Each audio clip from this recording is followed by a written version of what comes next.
Selamat datang di segmen analisa. Saksi mata dari kasus Vina dan juga Eki ini sepertinya semakin lama semakin membingungkan teman-teman. Kemarin kita sudah lihat pada saat Suroto memberikan keterangannya, tetapi kok pada saat kita bandingkan, pertama kali Suroto memberikan keterangan di program iNews, kemudian dengan wawancara di KDM, ini ada beberapa poin yang sangat jauh berbeda. Itu aja ngebuat masyarakat sekarang sudah mulai berpikir, apakah ini ada bagian dramatisasi ataukah dia kelupaan, ataukah dia adalah bagian dari kebohongan. Nah, kita juga ketahui ada lagi satu saksi baru yang bernama Rana, seorang saksi tukang ojek yang mengatakan juga bahwa dirinya di tanggal 27 Agustus 2016, tepat di malam kejadian Vina dan juga Eki di situ di sebuah jembatan layang tersebut, dia mengatakan bahwa dia itu memisahkan Vina dan Eki yang lagi ribut dengan satu motor yang ada dua pemuda di sana. Ada beberapa hal yang janggal di sini, tetapi kita bingung apakah statement Rana ini beneran atau tidak, ataukah dia bagian dari kebohongan, atau sekedar netizen bilang cuma sekedar pengen viral aja. Nah, kita coba breakdown satu persatu dulu adalah kesaksian dari Rana yang janggal, kemudian kita bahas dari kesaksian dari Suroto yang ada sedikit dan banyak perbedaan sebenarnya. Pertama, dia ini adalah klaimnya Rana memisahkan Vina dan Eki dengan dua pemuda di TKP.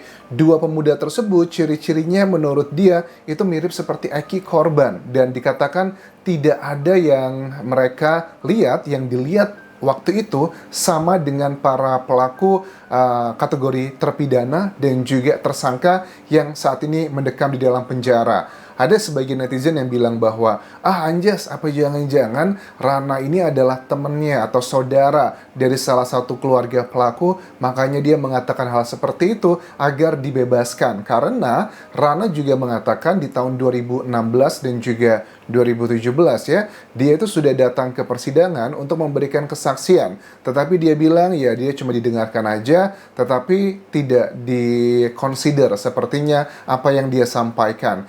Klaimnya Rana di malam hari itu, setelah saya meleraikan Vina Eki dan juga ada dua pemuda di situ, ya sudah selesai katanya. Tapi saya nggak begitu intens lagi karena saya sedang bekerja. Dia bilang selama jam 10 malam sampai jam 1 malam di waktu kejadiannya Vina Eki, dia itu bolak-balik menggunakan motor karena dia bekerja. Ada yang katanya mengantarkan tukang sayur atau nganterin macam-macam lah di situ, dan dia mengatakan dengan tegas bahwa di malam hari itu tidak ada tuh peristiwa apa-apa. Lantas kalau tidak ada peristiwa apa-apa, ya ini bagi aku yang sangat janggal ya. Kita ketahui juga ada keterangan dari pihak kepolisian, terus juga dari pihak UGD yang memang mengkonfirmasi adanya terjadi laporan oleh salah satu warga yang mengatakan bahwa ada kejadian Vina dan juga Eki. Nah, dia tahu paginya itu sekitar 6:30 pagi pada saat dia mau ngojek, katanya warga itu bilang ke dia, tuh ditemukan ada dua tubuh manusia di sana. Terus dia bilang bahwa waduh, itu yang semalam tuh. Soalnya semalam udah aku leraikan. Secara logika aja, bagaimana mungkin, mohon maaf ya, Pak Rana bisa mengetahui dua orang tersebut adalah yang dileraikan semalam kalau memang itu benar, tanpa melihat secara langsung kondisinya. Apakah dia punya indera keenam, bisa melihat semuanya? Bagi aku itu sangat janggal sekali. Mungkin aja Pak Rana ini memang betul mengalami peristiwa tersebut, tetapi mungkin tanggalnya bukan di hari itu. Karena dia bilang, dia menemukannya itu, kata warga, pada saat sekitar 6:30 pagi. Dia mengatakan, saya tahu persis mereka karena jaraknya deket sih. Persisnya itu adalah Vina dan juga Eki. Ciri-cirinya sudah seperti yang di foto-foto, dan 2 kali di persidangan dia mengatakan hal tersebut, tapi sepertinya dari hakim kayaknya nggak percaya dengan keterangan dari Pak Rana. Begitupun juga dengan Pak Suroto, yang sekarang statusnya Pak Suroto tuh bekerja sebagai kadus sejak 2 tahun lalu. Kalau di kejadiannya Vina tahun 2016, profesinya itu sebagai, dia bilangnya adalah mandor ya, atau kasih pemerintahan, atau juga sebagian warga tuh ngomongnya adalah banpol, bantuan polisi, yang merupakan staf khusus lah ya, dalam tanda kutip ngebantu polisi tapi dari warga sipil. Nah, itu adalah kondisi dia di tahun 2016. Yang berbeda adalah pada saat Pak Suroto itu kan bilang di iNews pertama kali dia muncul bahwa saya itu datang adalah orang yang pertama kali menemukan Vina dan juga Eki. Kemudian saya tutupi area Vina, saya naikkan apa itu namanya celana dalamnya, buka, dan dia bilang saya adalah yang pertama kali. Banyak orang lalu lalang tapi nggak ada yang berani nolongin mereka. Tapi di wawancaranya KDM ini itu berbeda banget teman-teman, karena ternyata kondisi dia dikatakan bahwa dia waktu kejadian tersebut sekitar jam 10 malam lagi di Polsek Talun. Ada yang nelpon kecelakaan dan saya langsung ke sana sendiri naik motor. Artinya yang nelpon itu bukan dia yang menemukan. Kalau awalnya kan kesannya dia tuh katanya lagi patroli keliling area tempat dia awasi karena di tahun itu lagi marak sekali tindakan kriminal. Tapi di sini dia katakan ada yang nelpon. Itu kejanggalan yang pertama. Kemudian juga kalau dilihat dari BAP, berita acara pemeriksaan, ternyata Suroto ini datang ke lokasi TKP di jembatan tersebut bersama anggota polisi bernama Supriyadi dan juga Suja ke flyover setelah mendapatkan laporan. Nah, yang benar tuh yang mana? Apakah versi iNews? Apakah versi yang di KDM? Ataukah versi yang BAP? Dikatakan juga bahwa sebenarnya menurut dia, saya itu datang sendirian, mobil patroli itu yang belakangan. Dan apakah BAP-nya mungkin petugasnya, mohon maaf nih, saat itu lagi nggak konsentrasi, jadi salah nulis, karena BAP itu kan berita acara pemeriksaan yang merupakan verbatim. Satu persatu apa yang dikatakan oleh saksi itu ditulis oleh penyidik dan akhirnya nanti ditandatangani. Harusnya juga dibaca ulang, ada yang setuju atau tidak poin-poinnya. Ini menurut aku terlepas BAP ya, keterangannya Pak Suroto antara media aja di berbagai channel itu nggak sinkron untuk bagian pertama kedatangannya. Kan awalnya, wah saya yang datang pertama kali ngebantu semuanya, tapi ternyata kok dia bilang dia cuman mendapatkan telepon dan di sana sudah banyak warga. Artinya dia bukan orang yang pertama kali dong menemukan Vina dan juga Eki. Kemudian juga pada saat dia datang, setelah ditelepon dan datang ke lokasi flyover tersebut, saya tiba di TKP, saya tanya nih sama orang di sana, kerumunan, ada apa Pak? Ada apa? Oh ternyata ada 2 tubuh manusia nih Pak kecelakaan. Dan dia memang yang nolong gitu ya, langsung ke sana. Apakah dia pertama kali atau tidak kan kita tidak tahu. Tetapi di situ dikatakan bahwa setelah dia sampai di TKP, dia parkirin motornya di trotoar. Kemudian dia langsung menuju ke Eki untuk ngebuka helmnya. Helmnya dikatakan penuh dengan noda merah. Betul sih, ini bagian yang linear dengan berbagai wawancaranya. Dia buka dulu helmnya dengan noda merah tersebut karena takut ada yang terlilit, dan ternyata Eki sudah tidak bergerak sama sekali dan dugaannya saat itu ya dia sudah tidak ada lagi di dunia ini. Nah, kemudian dia beralih ke Vina. Pada saat Vina itu juga ada beberapa hal yang berbeda.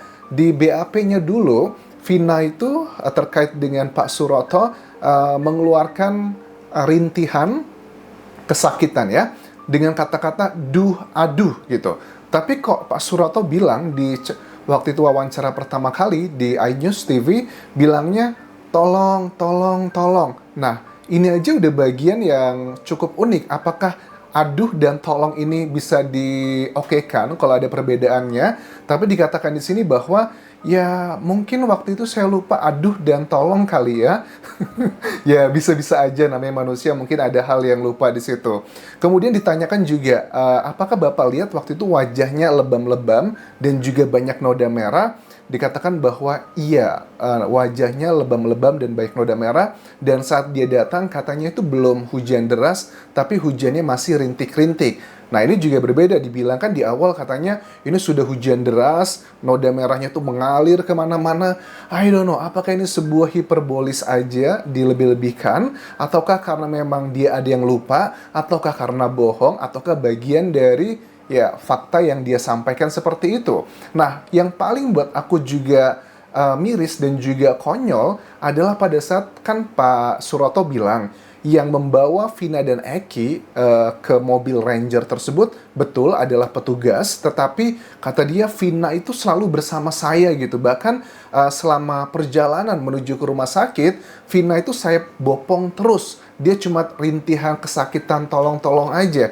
Tapi ternyata di sini beda lagi kan. Di wawancara pertama kali dia muncul dikatakan bahwa saya ya Ya itu, yang dikatakan seperti itu saya ngebawa semuanya kayak hero, kayak pahlawan. Tetapi kan di BAP dan juga keterangan terbarunya di channel lain bilang, saya itu memindahkan ke mobil yang dan saya tidak ikut sama mereka pada saat setelah selesai dinaikkan ke mobil Ranger untuk dibawa ke rumah sakit yang jaraknya sekitar 15 menit. Ya Pak Suroto bilang dia balik dulu ke Polsek Talun untuk ngambil motornya, kemudian dia baru berangkat ke rumah sakit. Di berbagai channel dia mengatakan bahwa saya ke rumah sakit itu naik motor sendiri, tapi di BAP-nya, berita acara pemeriksaan, di sini dituliskan bahwa Pak Suroto ke rumah sakit itu bersama dengan petugas lainnya yang ada di situ.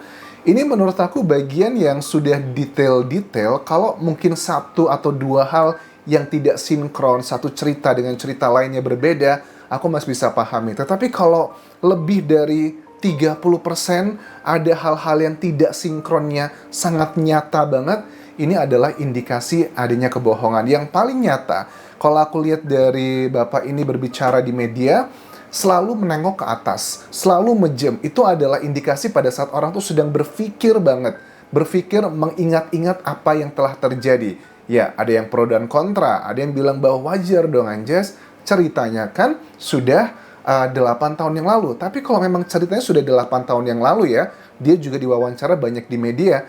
Kalau memang kita tuh jujur, kita nggak perlu mengingat-ingat apa yang telah kita katakan. Kita akan mengalir begitu aja. Tetapi kalau kita memang bohong, biasanya kita akan berpikir keras pada saat kita berbicara di berbagai platform untuk mengingat-ingat apa yang telah kita katakan. Jadi dugaan sangat kuat ada masyarakat yang menilai bahwa Pak Suroto ini tidak sejujur itu, tidak terlihat selugu itu. Apa yang terjadi Pak Suroto? Misalnya begini, kalian punya pengalaman saat kecil. Kalian kan akan membekas, ceritanya akan mengalir begitu aja ceritanya. Tetapi kok Pak Suroto di iNews beda, di Media TV One beda, di KDM beda, di BAP beda.